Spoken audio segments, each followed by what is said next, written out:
అంటారు. Soil management భూసార వృద్ధికి, పంటల్లో ఇవేపుగా పెరగడానికి, భూమిలో సూక్ష్మజీవుల వృద్ధికి ఈ ద్రవజీవామృతము ఎంతో ఉపయోగపడుతుంది. ఈ ద్రవజీవామృతం ఎలా తయారు చేయాలంటే, ఒక 200 లీటర్ల డ్రమ్ము తీసుకొని 180 లీటర్ల నీరు నింపుకోవాలి. తర్వాత 10 కేజీల దేశీయ ఆవు పేడ, 10 లీటర్ల దేశీయ ఆవు మూత్రము, 2 కిలోలు పప్పుల పిండి, అది మినుము అయినా కావచ్చు, శనగపిండి అయినా కావచ్చు, ఆయిల్ లేని పిండిని 2 కేజీలు ఉపయోగించాలి. తర్వాత తగినంత పుట్టమట్టి వేసి, బెల్లం 2 కేజీలు వేసి దీన్ని సవ్య దిశలో కలపాలి. రోజుకి 3 సార్లు సవ్య దిశలో కలిపి ఇలా 5 రోజులు కలుపుకుంటూ దీని మీద గోనె పట్ట వేసి ముయ్యాలి.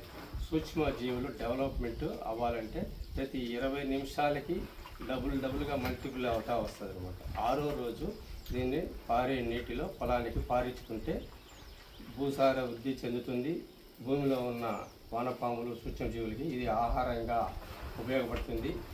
వీటిని తిని సూక్ష్మజీవులు విసర్జించే ఆ సేంద్రియ కర్బనాన్ని వ్యవసాయంలో మనం ఏ పంటలు వేస్తామో ఆ పంటల యొక్క వేరు గ్రహించి మంచి దృఢంగా, వెన్ను పొడవుగా, కాయలు కానీ, సైజు కానీ, ఆరోగ్యమైన మన పంటల దిగుబడికి ఈ జీవామృతము ఎంతో దోహదపడుతుంది.